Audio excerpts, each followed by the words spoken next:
Good morning, C3 parents. I'm your host, Green Pito.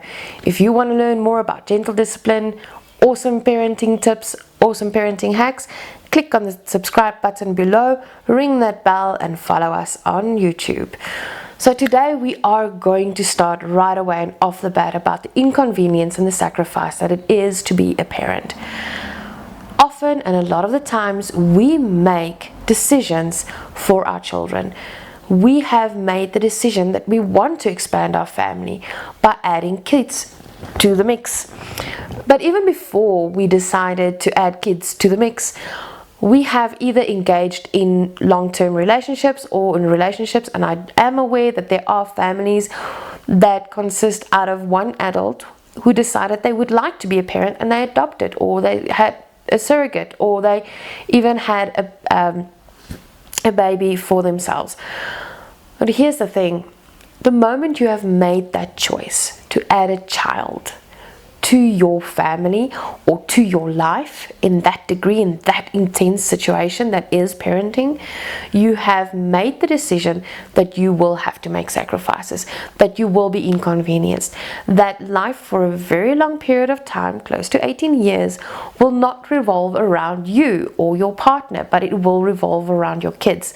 Now please bear with me. I am not saying that your partner or your relationship or everything else in the world needs to be put on hold for the sake of your children. That is not what I'm saying.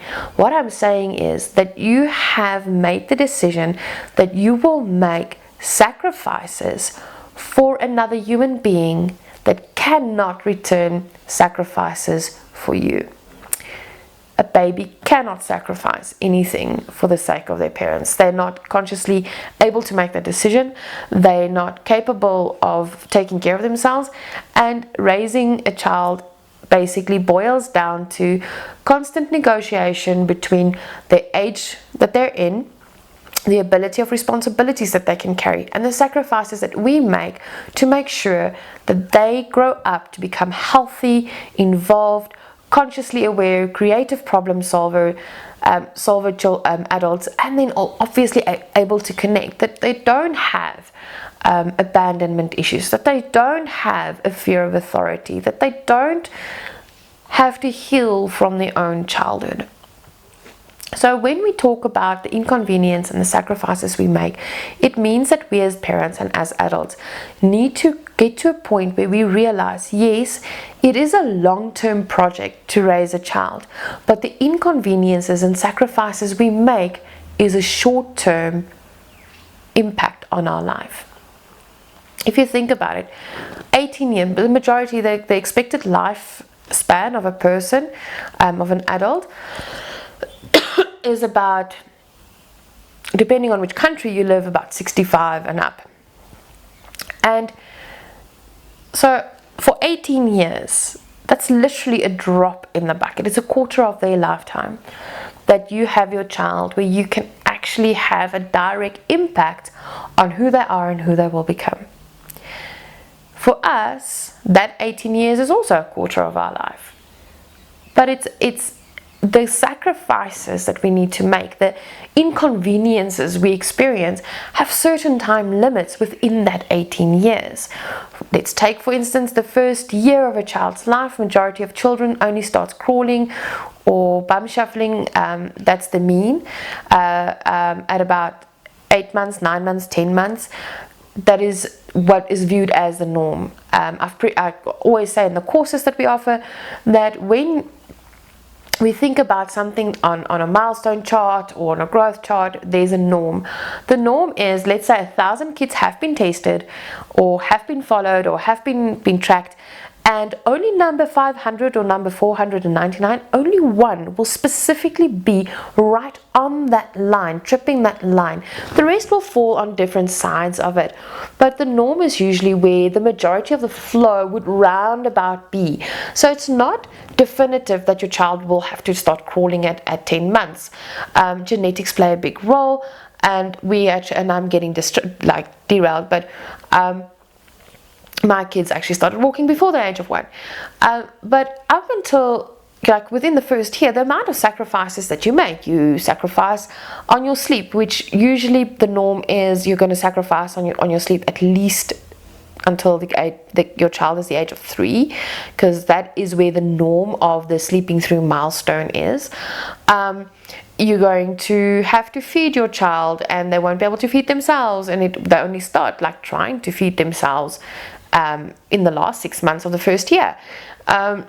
There's so many sacrifices that you need to make, but once they achieve a certain milestone, that sacrifice stops existing and you move into a new space. So it feels like it keeps on interchanging sacrifices, but every single sacrifice that you make actually is only for a short period of time. Yes, new sacrifices come along as they grow and as they develop, but that is the whole thing about parenthood. That is the whole heart of what it means to be a parent. And that is what we need to focus on. That these sacrifices, these inconveniences that even happens when we discipline them, when we have to put in a boundary, when a consequence is that we cannot go to the park or that we can't go anywhere because your child is not in a space to be out in public, that is okay, because those sacrifices and inconveniences is short-lived. But what it teaches your child is so much more. It teaches them about the value of making good choices. It teaches them the value of being considerate to others. Yes, we do expect our children as they grow older to be more considerate to others. Here is a scientific fact though. Until the age of about 7 or 8, your child's whole world focus is not focused on the outside world, how the outside world will survive. It is still very much inwardly focused, very much focused on me, myself, and I, and how am I going to survive in the outside world. Only after the age of 7 or 8, their focus starts shifting on, oh my word, if I want to survive, the others need to survive as well. And if I have not modeled sacrifice, if I have not modeled being okay with being inconvenienced, there's no way that I can expect my child to do the same. I need to keep the same bar for my kid that I keep for all the other adults around me and all the other people around me, taking into account their developmental space where they are at. So I would like to know your thoughts, your comments, anything that you have to say or any questions you have regarding parenting. Please comment it below, and keep on remembering these sacrifices, these inconveniences. Yes, unfortunately you have chosen them, but remember, it is short-lived. It is a very short span of life, and in the end of the day, you making those sacrifices is teaching your child how to become a stable, involved, caring, connected, and conscious adult. Have a beautiful day.